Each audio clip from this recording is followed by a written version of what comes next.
A silent and invisible war is waged in fields across the globe every single day. This is not a war fought with soldiers, but with microscopic spores and fungal pathogens. These tiny organisms are one of the greatest and most persistent threats to our global food supply. They creep into the tissues of our staple crops, wheat, corn, soy, long before any visible signs appear.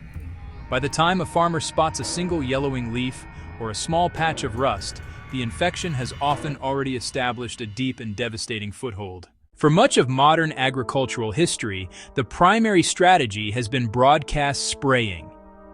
When a farmer spots disease, the typical response is to spray the whole field, or at least big sections of it. The logic: if you can see disease in one area, it's probably spreading unseen elsewhere. Sometimes spraying slows infection, but it's wildly inefficient and often ineffective. It's like using a fire hose to put out a single candle. You fix the immediate problem, but create many others.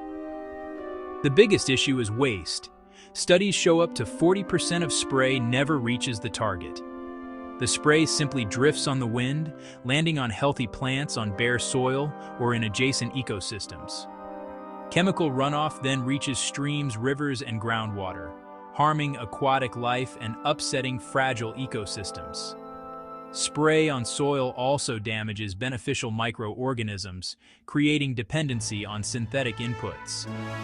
Overusing the same fungicides applies evolutionary pressure to pathogens. Like antibiotic resistance in bacteria, fungi can evolve to survive chemical treatments. Repeated, large area applications let resistant spores survive and reproduce. Over seasons, that breeds highly resistant strains that make our existing chemicals useless. That drives an expensive arms race for new compounds, while farmers remain exposed. Ultimately, this reactive model often fails to protect crop yield. Because spraying happens after infections spread, much of the crop's potential is already lost.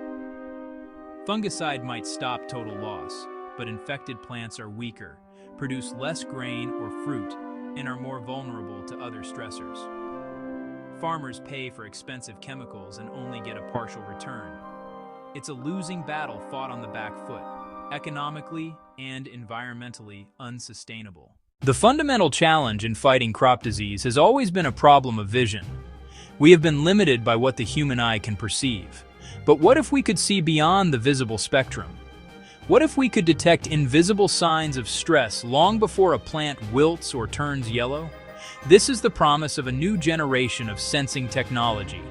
It's creating a critical, actionable period for intervention, a pre-symptomatic window of about 10 to 14 days. This new sight comes from hyperspectral imaging. A standard camera sees 3 bands: red, green, blue. A hyperspectral sensor sees hundreds of narrow bands. These sensors on satellites and on drones measure exactly how light reflects off leaves. One key indicator they track is the red edge. That's the spot in the spectrum where vegetation reflectance changes sharply. Healthy plants absorb red light and reflect near-infrared strongly, producing a steep edge on the spectral graph. Fungal stress changes a plant's internal chemistry. Before leaves visibly fade, chlorophyll degrades. That causes a subtle shift in the red edge position. Hyperspectral sensors detect that shift with high precision. It's the first whisper of trouble. The biological signal and invasion has begun. By monitoring spectral signatures across a field daily, the tech can pinpoint struggling areas, giving farmers an early warning. Acting within this 10-14 day window changes the strategy completely. Instead of reacting to a full-blown crisis, farmers can take targeted, proactive measures while the problem is small. It's like a minor outpatient procedure versus emergency surgery. Seeing a crop's near future, even 2 weeks ahead, gives a big advantage. It turns farming from defense to preemption, saving yields, resources, and the environment. To capitalize on this 14-day window, we need more than just a new set of eyes. We need a comprehensive system that can gather diverse streams of data, make sense of them, and deliver actionable intelligence to the farmer. This system is what we can call the neural watchtower. It is not a single piece of hardware, but a layered technology stack that integrates information from orbit, from the ground, and from a powerful analytical brain. This fusion creates a holistic, real-time picture of farm health far more powerful than any single component.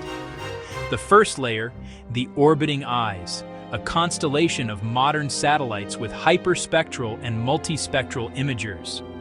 These satellites can scan vast agricultural regions, providing daily imagery at resolutions as fine as 5 meters.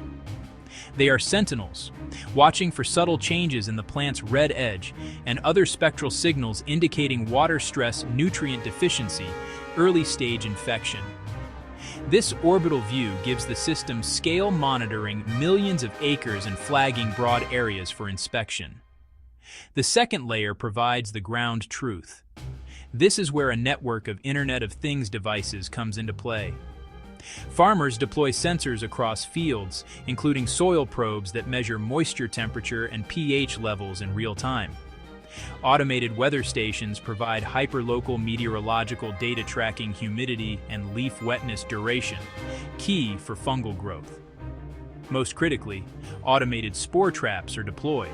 They continuously sample the air, using microfluidics and machine vision to identify and count spores, confirming threats the satellites may have only hinted at. The third and final layer is the brain, a predictive neural network, the PNN. The PNN fuses all data streams from satellites in space to spore traps in the field. It's been trained on vast historical data sets of weather patterns, crop genetics, and past disease outbreaks. It learns complex, non-linear relationships between a specific spore count, a certain humidity level, and a subtle shift in a satellite image. By integrating everything, the PNN builds a pathogen risk index for every small zone, effectively predicting where an outbreak is most likely to occur next. Once the neural watchtower has gathered its data, the next critical step is to translate that raw information into a clear, understandable, and actionable plan. This is where the power of modern computer vision models and edge computing becomes essential. The system must not only see the problem, but also quantify it, map it, and prepare an immediate response. This process turns abstract risk scores into concrete operational directives that can guide machinery with surgical precision, moving farming from whole field treatments to hyper-specific interventions. At the heart of this analytical process are sophisticated vision models like YOLO. These models have become extraordinarily proficient at object detection tasks. Applied to agriculture, they can spot the tiniest disease signs on a leaf from a drone image and even count individual spores in a digital trap. In recent field trials, these models showed accuracy between 95% and 99%. That accuracy is crucial to minimize false positives and make interventions effective. The analysis is visualized as intuitive heat maps. Instead of complex charts or raw data, the AI gives the farmer a simple, color-coded map. Zone A, bright red, critical risk. Zone B, yellow, moderate risk. Zone C, green, low risk. These zones can be as small as a single square meter, so the field becomes a mosaic of varying health, not a uniform monolith. That enables far more intelligent, targeted management. A key technology that makes this real is edge computing. Many farms are in rural areas with unreliable internet. Sending massive imagery to a distant cloud would be too slow. Instead, small, powerful edge nodes sit on the farm or on agricultural machinery.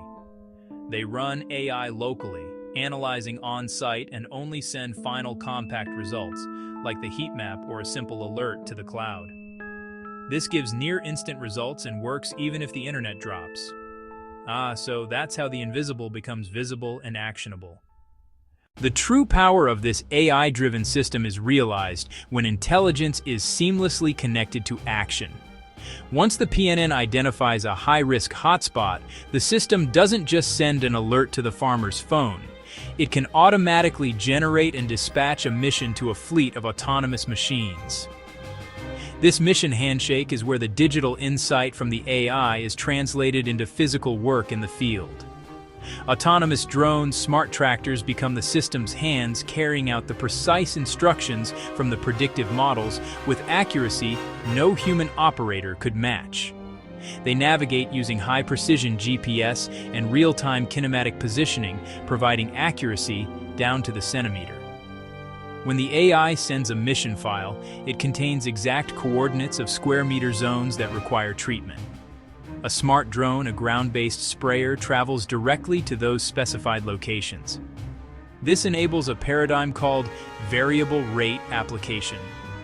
Instead of spraying a uniform dose everywhere, the machine applies a precise, variable amount only where needed based on the AI's risk assessment. A leading commercial example is John Deere's See and Spray technology. Originally for herbicides, the same concept applies to fungicides and other inputs. Cameras and processors on the sprayer boom analyze plants in real time. The AI identifies a target, a plant showing early signs of stress as flagged by the system, then triggers specific nozzles to fire for a fraction of a second, spraying only that individual plant. Field trials show chemical use reduced by 50 to 90% versus broadcast methods. This execution is the culmination of the whole system. Satellites provide the initial watch, ground sensors confirm the threat, the AI predicts the outbreak's location, autonomous machines deliver the targeted response. The closed-loop system is faster, more efficient, and far more effective. It minimizes waste, protects beneficial insects and non-target plants, significantly reduces the chemical load on the environment, and provides a more robust defense against the diseases that threaten our food supply. For any new technology to be widely adopted in agriculture, it must provide a clear and compelling return on investment. Farmers operate on thin margins. While environmental benefits are important, the numbers must make business sense.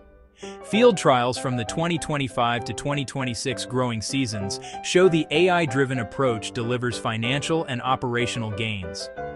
Reduced input costs combined with increased yields create a strong business case. The most immediate saving is reduced chemical use. Precision application cuts chemicals by about 20% in moderately infested fields. In early detected cases, reductions can reach 90%. On a hypothetical 1,000-acre farm, a fungicide program might cost around $17,000 per application.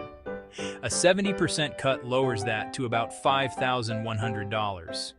That's roughly $12,000 saved per application. Those savings add up across a season. The system also protects yields, boosting revenue. By intervening in a 14-day pre-symptomatic window, damage is often prevented entirely. Trials show yield gains of roughly 15 to 25% over reactive management. That means more bushels of corn and more tons of wheat to sell. Secondary benefits include autonomous machines reducing labor by 25 to 35%. Precision irrigation can cut water use by 30 to 50%.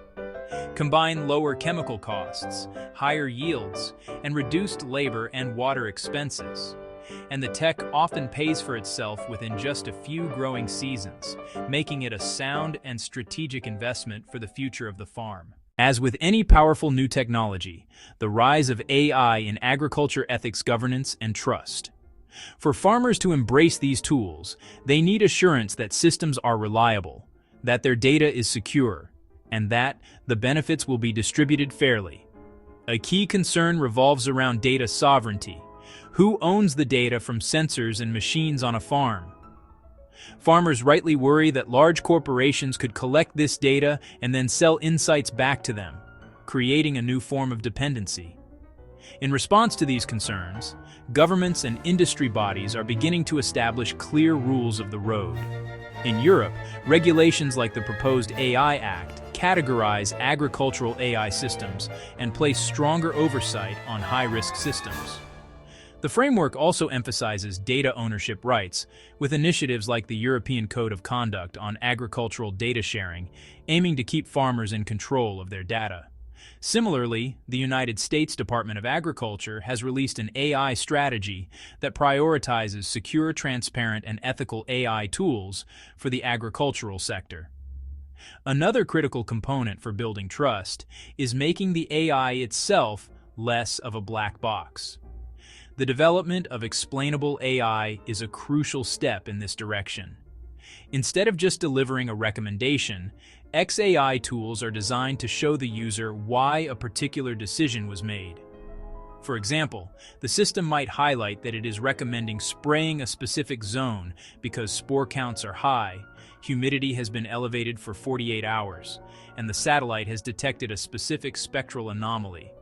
This transparency helps farmers understand the AI's reasoning, verify its conclusions with their own experience, and build confidence in its reliability over time. Finally, ensuring the safety and robustness of these systems is paramount.